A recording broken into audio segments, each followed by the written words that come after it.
गुरु ऐसे विनय दे दे, गुणगान करूं तेरा। इस बालक के सर पे गुरु हाथ रहे तेरा।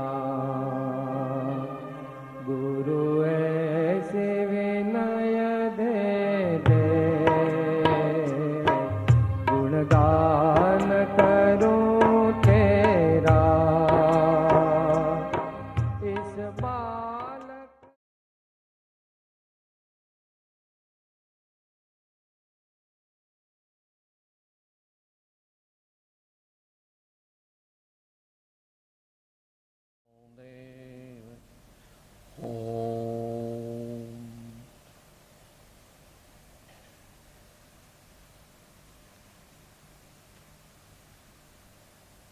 વૃક્ષના નામનું તપ મહાવીર ભગવાને કહેલું છે સ્વાધ્યાયના 5 પ્રકારમાં. અને કૃપાળુદેવે 254ના અંતમાં એમાં પ્રવર્તવા માટે આપણને કહેલું છે. એ ત્યાંથી જોઈ લેવું. 254 છેલ્લા 5-7 વાક્યો. તો આપણે હવે સ્વાધ્યાય કરી રહ્યા છીએ. આ એક પ્રકારનો સ્વાધ્યાય હતો, આ બીજા પ્રકારનો સ્વાધ્યાય.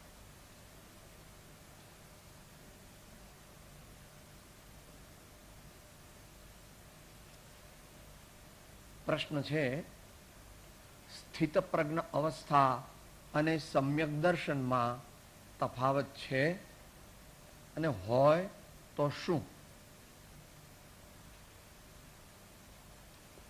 ફરી પ્રશ્ન, સ્થિતપ્રજ્ઞ અવસ્થા અને સમ્યક દર્શન એ બેમાં તફાવત છે એમ પહેલો વિભાગ છે પ્રશ્નનો.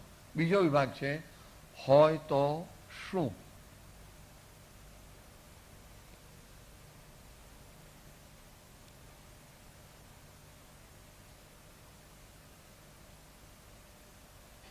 દરેક પ્રશ્ન જો વિસ્તારથી વિચારીએ તો એક જ પ્રશ્ન પૂરો ન થાય. એટલે આપણે અત્યારે આપણા જીવનને લાગુ પડે એવી રીતે એનો વિચાર કરીએ. સ્થિતપ્રજ્ઞ એટલે શું? મૂળ આ શબ્દ પરંપરામાં શ્રીમદ ભગવદ્ ગીતાના 2 અધ્યાયના અંતમાં થી આવેલો છે. 5100 વર્ષ પહેલા, 5100 as per the available history. સ્થિતા પ્રજ્ઞા યસ્ય સહ, જેની બુદ્ધિ સ્થિર થઈ છે. પણ સ્થિર બુદ્ધિ ક્યારે કહેવાય સાચી? એ નિર્મળ હોય તો. એટલે જેની બુદ્ધિ નિર્મળ હોય અને સ્થિર હોય એનું નામ સ્થિત પ્રજ્ઞ. એનો ઘણો વિસ્તાર છે. 1 કે 2 દ્રષ્ટાંત લઈને આપણે એને પૂરું કરીએ. જે ભાઈઓને વિસ્તારથી જાણવું હોય તે હું શ્રીમદ ભગવદ્ ગીતાનો 2જો અધ્યાય તેના અંતિમ 8-10 શ્લોકો વાંચે. કારણ કે આ પ્રશ્ન અર્જુને ભગવાનને પૂછ્યો હતો અને જવાબ તો તેઓ થોડો વિસ્તારથી આપ્યો હતો, પણ હું મુખ્ય 2 વસ્તુ કહી હતી.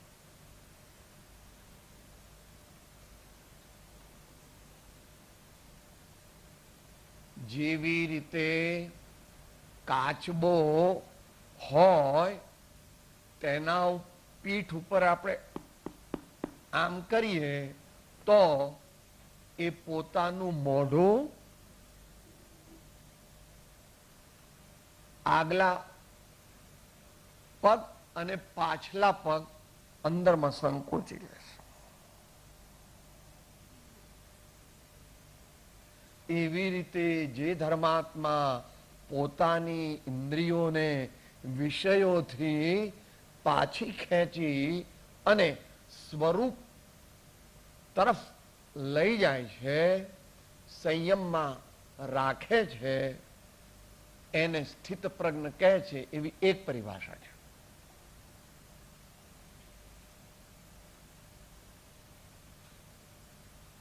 મૂળ શ્લોક આ પ્રમાણે: પ્રજહાતિ યદા કામાન સર્વાન પાર્થમ મનોગતાન આત્મન્યેવાત્મના તુષ્ટ સ્થિત પ્રજ્ઞસ્તદોચ્યતે.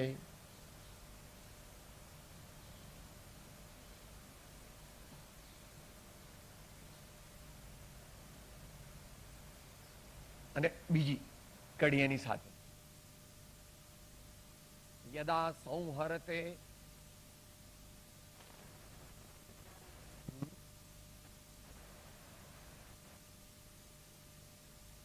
સંહરતે ચાયમ કુર્મોંગાનીવ સર્વશ ઇન્દ્રિયાણીન્દ્રિયાર્થેભ્ય તસ્ય પ્રજ્ઞા પ્રતિષ્ઠિતા.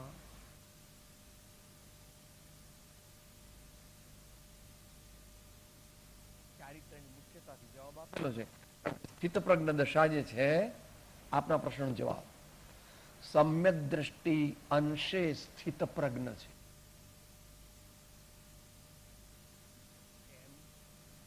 અનંતાનુબંધ દશાનો અભાવ થવાથી અને મિથ્યાત્વ મોહની 3 પ્રકૃતિઓનો યથાપદવી અભાવ થવાથી એને ઈચ્છાઓનો અભાવ થયો છે, એટલી એની બુદ્ધિ સ્થિર થઈ છે.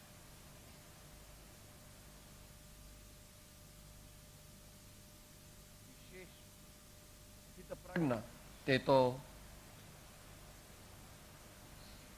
સંયમી જ્ઞાની મુનિજનો છે.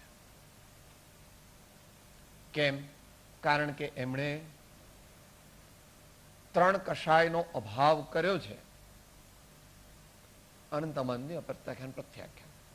પણ સાથે સાથે આપણે આ કરણાન યોગથી એટલું ન સમજવું, ચરણાન યોગથી સમજવું. કારણ કે દુનિયાના લોકોને કરણાન યોગનો બહુ કઈ ખ્યાલ નથી. હું આત્મા છું એવું શબ્દથી, અર્થથી અને વેદનથી જાણીને ત્યાર પછી તે આત્માના વિકાસ માટે 5 પાપો: હિંસા, જૂઠ, ચોરી, કુશીલ અને પરિગ્રહની તૃષ્ણા, આ બધા જેને ઘટાડ્યા છે. અને જો મુનીશ્વર હોય તો એને મહાવ્રત ધારણ કરવાથી એને લગભગ નાશ કરી નાખ્યો છે. એનું આંશિક વર્ણન વચનામૃતના માધ્યમથી લઈને આપણે સમાપ્ત કરીએ. 837 પત્રાંકમાં સમદર્શિતા જે શબ્દ છે એ આનો પર્યાયવાચક શબ્દ છે. અને એ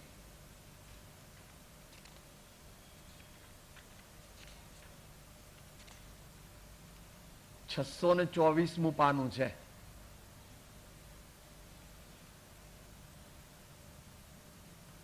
આ ઉચ્ચ કક્ષાના સ્થિત પ્રજ્ઞની દશાનું વર્ણન છે. સમ્યક દ્રષ્ટિ માત્રનું નહીં, સમ્યક દ્રષ્ટિથી આગળ, સમ્યક દ્રષ્ટિથી પણ આગળ. કારણ કે સમદર્શિતા શબ્દ જે છે એ અંશે જ સમ્યક દ્રષ્ટિને લાગુ પડે છે. સમદર્શિતા શબ્દ મુખ્ય આજે સવારે 10મી ગાથામાં કોને લાગુ પાડ્યો હતો?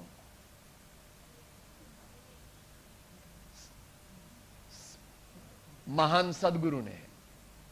આત્મજ્ઞાન એ તમારું સમ્યક દર્શન આવી ગયું. હવે એની આગળ સમદર્શિતા એનું ફળ વિચરે ઉદય પ્રયોગ, અને એની સાથે સાથે આચાર્યનું વર્ણન છે.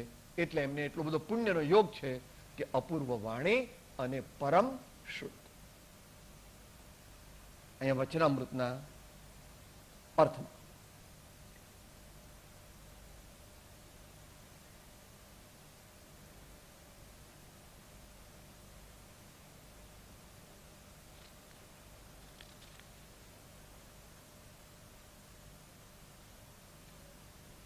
છસો 23મું પાનું, છેલ્લું પેરેગ્રાફ.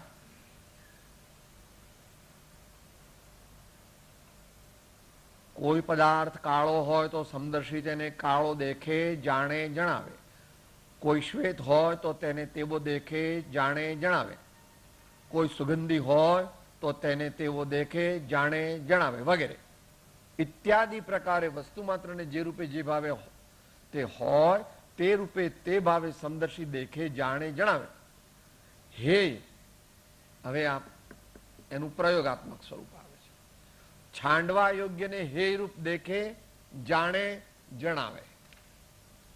ઉપાદે આદરવા યોગ્યને ઉપાદેય રૂપે દેખે જાણે જણાવે. પણ સમદર્શી આત્મા તે બધામાં મારાપણું, ઇષ્ટ અનિષ્ટપણું, રાગ દ્વેષ ન કરે. એનું નામ સ્થિત પ્રજ્ઞ.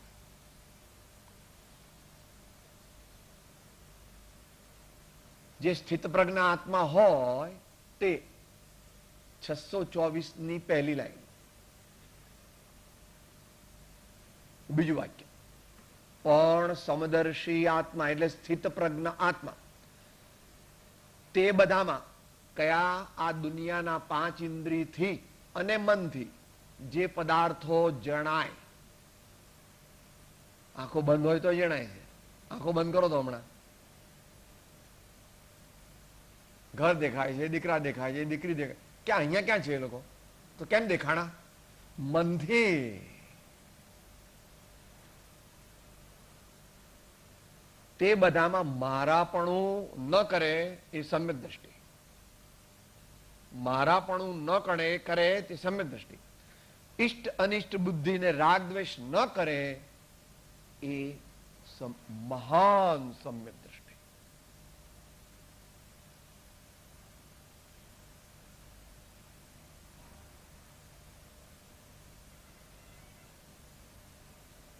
મોહનીના 2 પ્રકારમાં એ આવ્યું.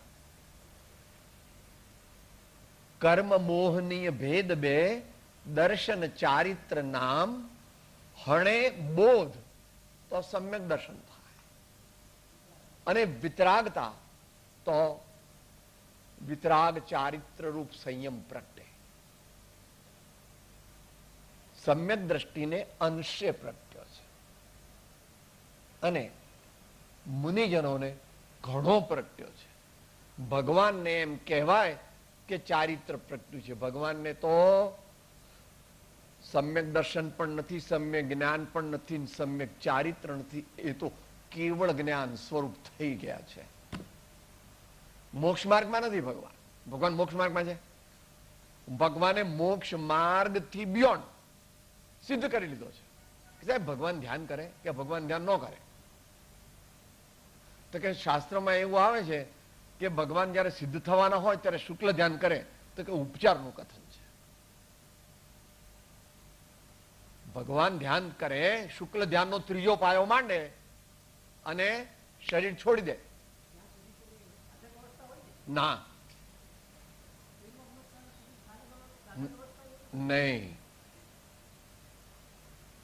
ઘાતી કર્મોનો નાશ થાય ત્યાં સુધી સાધક અવસ્થા, પછી સાધક અવસ્થા નહીં.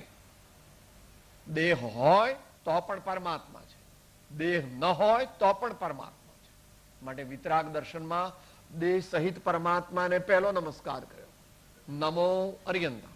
પછી દેહ રહિત પરમાત્માને બીજો નમસ્કાર, નમો સિદ્ધાણ.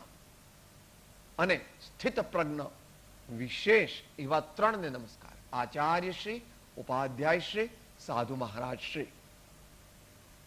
ઉપલક્ષ્યથી જ્ઞાની ધર્માત્માઓને પણ સમજી લેવા. આટલે સુધી ટૂંકમાં રાખીએ. Any counter question, any counter question is welcome.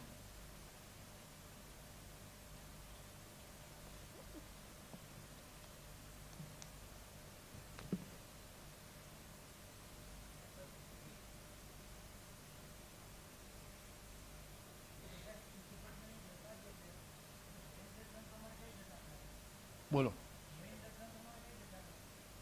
ક્યાં કઈ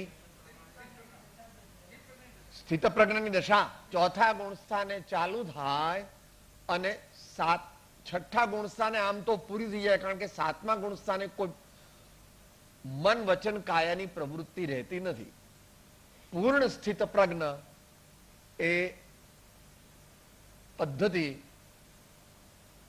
અન્ય દર્શનોમાં અન્ય દર્શનની રીતે છે, કારણ કે અન્ય દર્શનની અપેક્ષાએ અત્યારે ભગવાન હોય છે.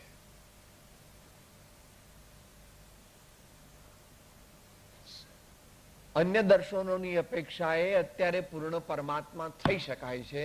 વિતરાગ દર્શનની અપેક્ષાએ અત્યારે પૂર્ણ પરમાત્મા થઈ શકાતું નથી.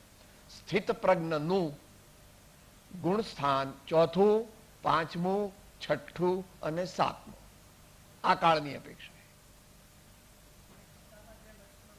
હા, એ ચોથા, પાંચમા, છઠ્ઠા, મુખ્યપણે પાંચમું ને છઠ્ઠું, કારણ કે ત્યાં સંયમને જુદો લીધો છે.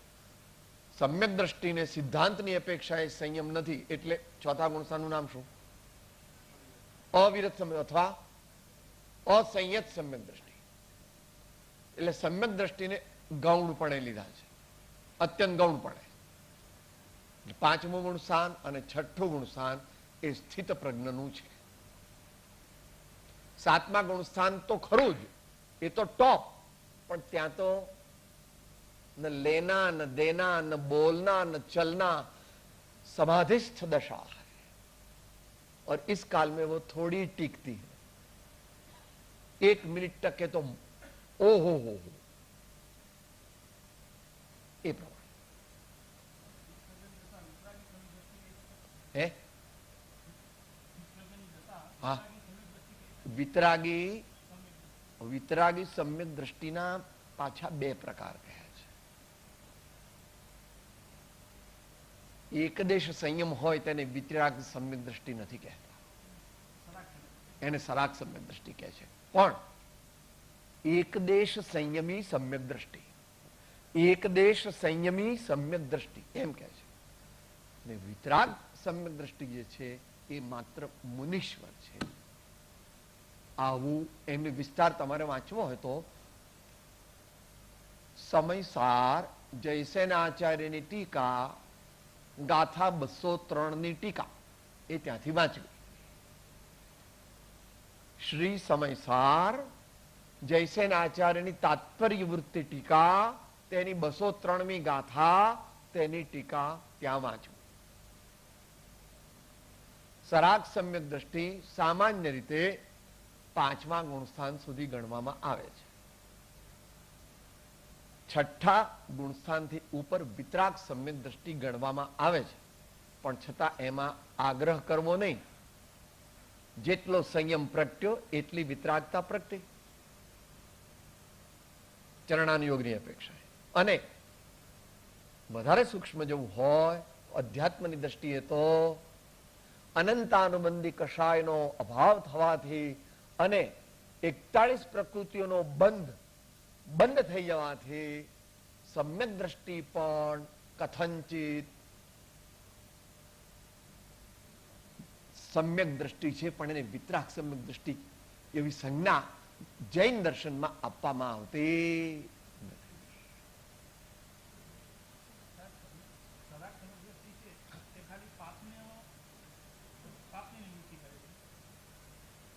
ના ના,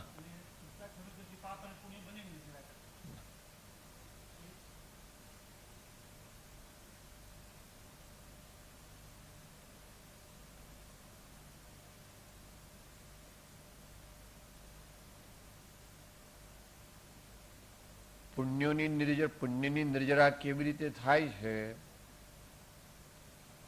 એનો કોઈ ઉલ્લેખ આ દેહધારીને મળ્યો નથી. ઘણા મુનિઓ આચાર્યોને મળ્યા, પુણ્યોની વૃદ્ધિ કેવી રીતે થાય એ બતાવ્યું છે, પણ પુણ્યનો નાશ કેવી રીતે થાય એ ઓથેન્ટિક કોઈ શાસ્ત્રથી જવાબ મળ્યો નથી. કોઈ વ્યક્તિ જીવંતથી પણ એનો જવાબ મળ્યો. માટે પુણ્યનો નાશ કરવાની જરૂર નથી. પુણ્ય એની મેતે જ નાશ પામી જાય છે જ્યારે આત્મા શુદ્ધ ભાવમાં જાય ત્યારે. એને માટે કોઈ પ્રયત્ન કરવો પડતો નથી. એને માટે કોઈ પ્રયત્ન કરવો પડતો નથી. એટલે એનું સહેજ જવાબ આપ્યો સમાધિ શતકમાં.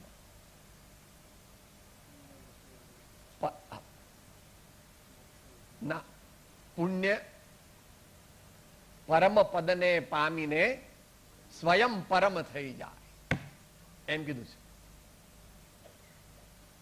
એટલે સુધી આગમ, સુયુક્તિ અને વર્તમાન વિદ્યમાન પુરુષોથી આપણે પ્રમાણિત કરી શકીએ છીએ. પુણ્ય નાશ કરવાનો કઈ પ્રયત્ન કરવાની જરૂર. સૌથી વધારે પુણ્ય આ દુનિયામાં તીર્થંકરને હોય છે. આ દુનિયામાં તીર્થંકર ભગવાનને જેટલો પુણ્યનો ઉદય હોય તેટલો કોઈ પણ જીવને હોય નહીં. કારણ કે આ વિશ્વના, એટલે આ વિશ્વ દુનિયાની, આ બ્રહ્માંડના 100 ઇન્દ્રો એ બધા ભગવાનના ચરણને નમસ્કાર કરે છે. એમ વિતરાગ દર્શન કહે છે પ્રવચન સારની પહેલી કથા. સૂર્ય સુર નરપતિ વંદ્યને પ્રવિનષ્ટ ઘાતે કર્મને પ્રણમન કરો હું ધર્મ કરતા તીર્થ શ્રી મહાવીરને. પુણ્યને નાશ કરવા માટે કોઈ ઉપાય કરવો પડતો નથી. સમાધિમાં જાઓ એટલે જે પુણ્ય અને પાપ નાશ થવાના હશે તે થઈ જશે. એ છદ્મસ્થના જ્ઞાનનો વિષય નથી.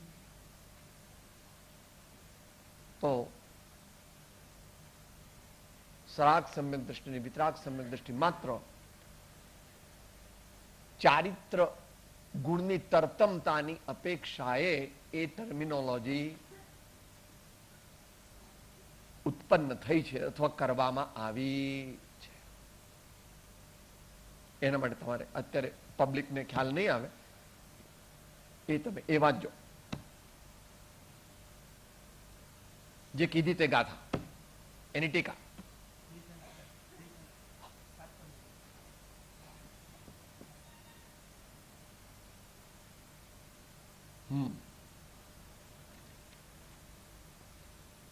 પાંચ મિનિટ છે લગભગ.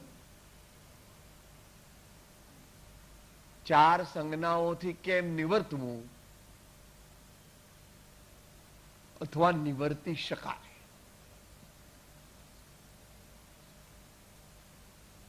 બે પ્રકારે સાધના છે ચરણાનુયોગની અપેક્ષા.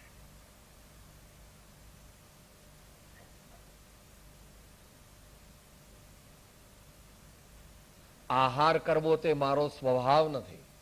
હું અનાહારી આત્મા છું. નિદ્રા લેવી તે મારો સ્વભાવ નથી.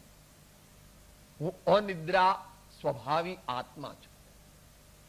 કે એક જ ખબર પડે એ તું નિદ્રામાં હોય ને ત્યારે સ્વપ્ન જોવે છે માટે તું નિદ્રા સ્વરૂપ નથી પણ નિદ્રાનો જાણકાર છો, જાણનાર છો. ભય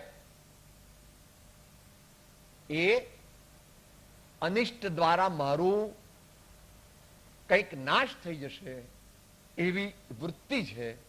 તો આત્માનો નાશ થઈ શકે એવી આ વિશ્વમાં કોઈ વ્યવસ્થા નથી. માટે આત્મા નું સ્વરૂપ સાચું જાણી શકે તો તેને ભય રહે નહીં. એમ કૃપાળુ દેવે 254 નું શીર્ષક કહ્યું છે. નિશંકતાથી નિર્ભયતા હોય છે, તેથી નિસંગતા હોય છે અને તેમ યોગ્ય છે. મૈથુન તો આત્મામાં કોઈ વેદ નથી. આત્મામાં કોઈ વેદ નથી અથવા પ્રકારાંતરથી પરિગ્રહ. તો મુનિ થાય સાચા ત્યારથી જ કોઈ પરિગ્રહ નથી. સ્થૂળપણે સર્વ પ્રકારના પરિગ્રહથી રહિત તો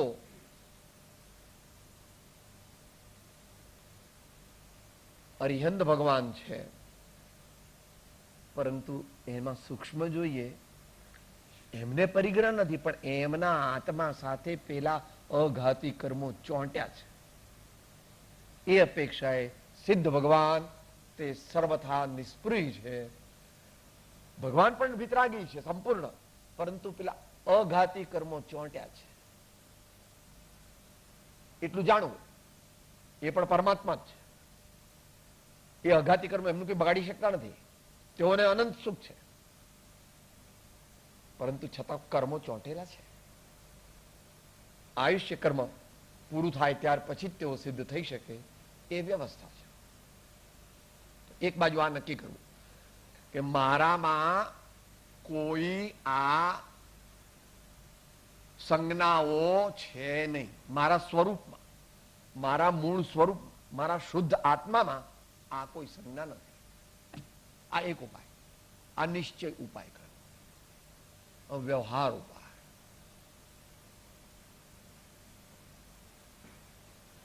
ભેદ જ્ઞાન કરવું અને એ વિષય અને કષાયથી પાછા ફરવું. વિષય અને કષાય એ આત્માનો સ્વભાવ નથી, માટે એમાંથી ઉદાસ થઈને પાછો ફરે તો આત્મા પ્રત્યે જઈ શકે. જ્યાં સુધી વિષય કષાયમાં તલ્લીન હોય ત્યાં સુધી આત્મા તરફ વળી શકે નહીં. તો બે પ્રકારનો પુરુષાર્થ કરવો. હું ક્ષમા સ્વરૂપાત્મા છું, વિનય સ્વરૂપાત્મા છું, સંતોષ સ્વરૂપાત્મા છું, સરળતા સ્વરૂપાત્મા છું, એવું ગોખવું, બોલવું, સ્મરણ કરવું, લખવું, લખાવવું, ઉપદેશવું, પાકું કરવું અને પછી વિશેષ જ્ઞાયકનો માં સ્થિરતા થતા એનો અનુભવ થાય છે. એનો અનુભવ થાય છે. તો આ પ્રકારે સંજ્ઞાઓથી એકદમ રહિત ન થવા,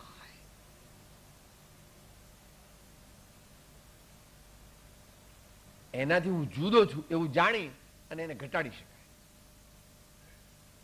સમયની મર્યાદામાં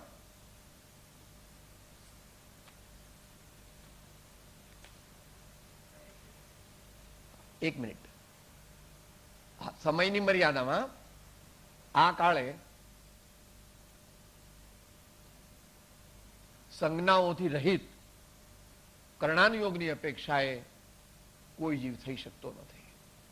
8મા ગુણ સ્થાને જ સંજ્ઞાઓનો સંપૂર્ણ નાશ કેવળ જ્ઞાનની અપેક્ષાએ થાય છે. આ તો માત્ર જાણવા માટે, સામાન્ય માણસને એનું કોઈ પ્રયોજન નથી. આ કાળે 8મું ગુણ સ્થાન નથી અને સર્વ સંજ્ઞાઓથી રહિત થવાનો કોઈ ઉપાય અત્યારે છે. પણ મહાન આચાર્ય દેવે બધી ઇન્દ્રિયોને જીતી લીધી છે, બધા કષાયોને જીતી લીધા છે અને પરમાત્મા તુલ્ય છે. માટે એમનું નામ એની સાથે જ મૂક્યું છે, વચ્ચે લીટી કરી નથી. નમો અરિયંતાણમ નમો સિદ્ધાણમ, પછી કે સાહેબ લીટી કરો. હવે લીટી કરી માટે તેઓ પણ એટલા જ મહાન.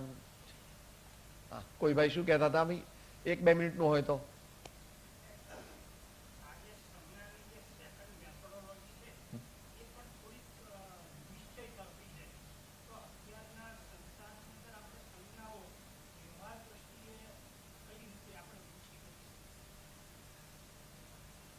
સત્સંગના યોગમાં રહે, ઘરની આસક્તિ ઘટાડે, સંજ્ઞાઓ જેમણે જીતી છે તેવા પુરુષોના ચરણનું આ સેવન કરે અને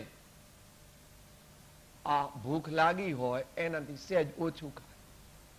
એમ ન કે મને મીઠું આપો, ખાંડ આપો, મરચું આપો, ગોળ આપો, એવું પોતે કહે નહીં. આ આહાર સંજ્ઞાને જીતવાનો ઉપાય. નિદ્રા, ઊંઘ આવે એટલે તરત ઊંઘી ન જવું. આંખમાં પાણી છાંટીને થોડી વાર નવકાર વધારાના ગણવા અને ભાવના કરવી, ક્ષમાપના બોલવી, પ્રાર્થના બોલવી. ભય એ આત્માનું સ્વરૂપ જાણે અને એનો પરિચય કરે તો જ આવે. 460માં એનો થોડો પ્રકાર કયો છે એ ત્યાં આગળ વાંચી લેવો. 460 અને છેલ્લે મૈથુન. એને માટે પરિમાણ કરવું જોઈએ, પરિમાણ કરવું જોઈએ. દરેક આર્ય પુરુષને પરસ્ત્રી સેવનનો ત્યાગ તો હોય હોવો જોઈએ, નહીં તો આર્ય પુરુષ ન ગણાય. પણ ગૃહસ્થ સદગૃહસ્થ પણ ચાલુ કરે જ્યારે ત્યારે પોતાનું સાધના, ત્યારે બધી તિથિમાં બ્રહ્મચર્ય પાળવું. મિનિમમ કરે, પાંચમ, આઠમ, ચૌદશ, આ મિનિમમ. પછી આગળ વધે, એમાં 11 ઉમેરે અને પૂનમ ઉમેરે ને અમાસ ઉમેરે. મધ્યમ સાધક એ 22 દિવસનું બ્રહ્મચર્ય પાળે ત્યારે એ મધ્યમથી આગળ અને ઉત્તમ મુમુક્ષુની કક્ષામાં જાય. અને ત્યાર પછી 24, 26, 28 એ મહાન પુરુષ છે. અને જ્યારે બ્રહ્મચર્યની પ્રતિમા ધારણ કરે ત્યારે ચરણાનુયોગની અપેક્ષા એ બ્રહ્મચારી બને છે. પરંતુ પૂર્ણ બ્રહ્મચર્ય મુનિ દશા વિના હોય નહીં. યથાજાત રૂપધર, આ પ્રકારે સામાન્ય એની વિચારણા છે. વિશેષ તે સંજ્ઞાઓ જેનાથી ઉત્પન્ન થાય તેવા પદાર્થો પ્રસંગો નો નિયમપૂર્વક ત્યાગ કરવો. મારે મેરેજમાં પાર્ટીમાં જવું નથી, મારે બર્થડે પાર્ટીમાં જવું નથી, મારે દુકાને બેસવું નથી. ઓછું કરવાનું, ઓછું કરવાનું.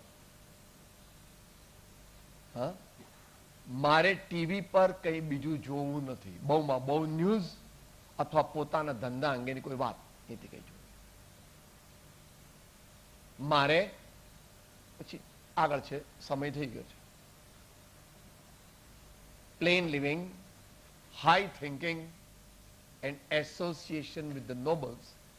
કૃપાળુ દેવે 860માં કયા અંત મંગળ રૂપે બોલીએ, બધા બોલે. નિરંતર અથવા વારંવાર સત્પુરુષનો સમાગમ. નિરંતર અથવા વારંવાર સત્પુરુષનો સમાગમ. શ્રી સત્શ્રુતનું ચિંતવન. શ્રી સતશ્રુતનું ચિંતવન. ગુણ જિજ્ઞાસા. ગુણ જિજ્ઞાસા એટલે સદગુણોને વિકસાવવાની નિરંતર પ્રયત્ન. સદગુણોનો વિકાસ કરવાનો નિરંતર પ્રયત્ન. સુખધામ અનંત સુસંત ચહી દિન રાત્ર રહે તદ ધ્યાનમય પર શાંતિ અનંત સુધામય જે પ્રણમો પદતે વરતે જયતે. ઓ પ્રણમો પદતે વરતે જયતે. સદગુરુ દેવ કી જય. પરમ કૃપાળુ દેવ કી જય. ત્રિલોકનાથ કી જય. સબ સંતન કી જય. આનંદ